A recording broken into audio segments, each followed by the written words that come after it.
जय श्री कृष्णा। भगवान कृष्ण ने अर्जुन को गीता का उपदेश कुरुक्षेत्र की युद्ध भूमि में दिया।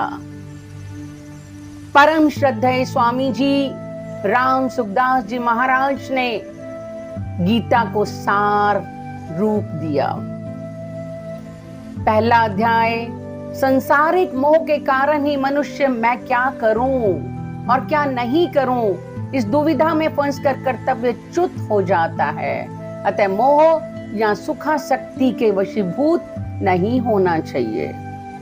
दूसरे अध्याय का सार, शरीर नाशवान है, उसे जानने वाला शरीर ही अविनाशी है। इस विवेक को महत्व देना और अपने कर्तव्य का पालन करना, इन दोनों में से किसी भी एक उपाय को काम में लाने से चिंता शोक मिट जाते हैं।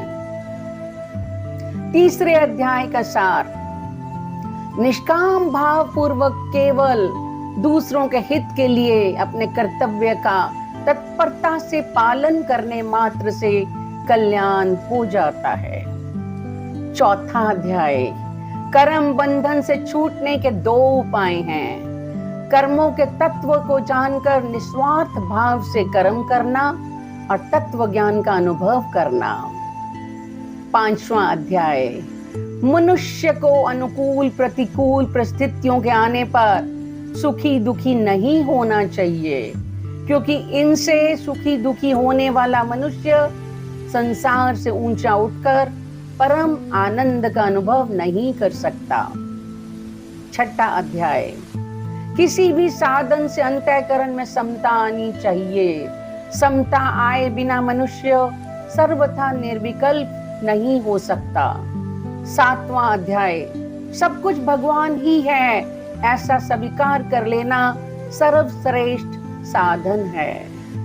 आठवां अध्याय, अंतकालीन चिंतन के अनुसार ही जीव की गति होती है। अतः मनुष्य को हरदम भगवान का स्मरण करते हुए अपने कर्तव्य का पालन करना चाहिए, जिससे अंतकाल में भगवान की याद बनी रहे। नवम अध्याय, सभी मनुष्य भगवत प्राप्ति के अधिकारी हैं, चाहे वे किसी भी वर्ण आश्रम संप्रदाय देश वेश आदि के क्यों ना हो।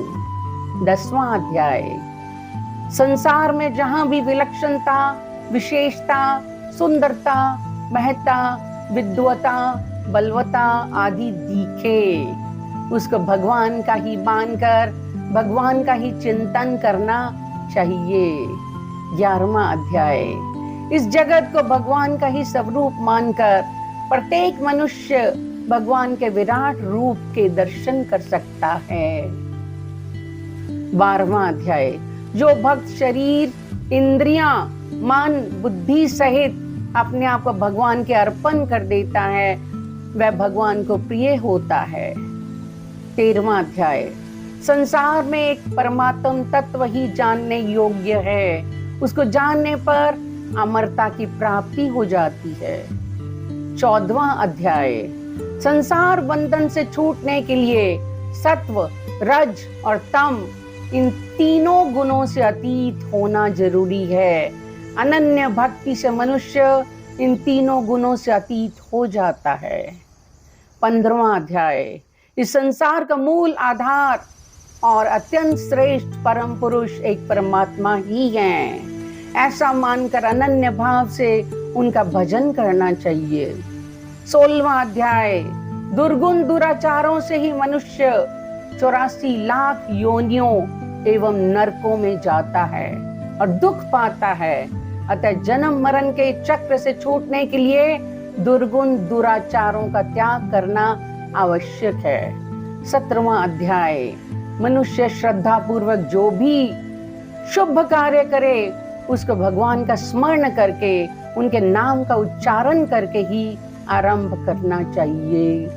18वां अध्याय, सब ग्रंथों का सार वेद हैं, वेदों का सार उपनिषद हैं, उपनिषदों का सार गीता है और गीता का सार भगवान की शरणागति है। जो अनन्य भाव से भगवान की शरण हो जाता है, उसे भगवान संपूर्ण पापों से मुक्त कर देते हैं। परम श्रद्धेय स्वामी जी महाराज कहते हैं, हे नाथ, आप मेरे को पृथ्वी पर रखें या स्वर्ग में रखें अथवा नरकों में रखें, बालक रखें या जवान रखें अथवा बूढ़ा रखें, अपमानित रखें या सम्मानित रखें, सुखी रखें या दुखी रखें, जैसी परिस्थिति में रखना चाहें वैसे रखें, पर मैं आपको भूलूं नहीं, पर मैं आपको भूलूं नहीं। यही हर भक्त की प्रार्थना है। जय श्री कृष्णा।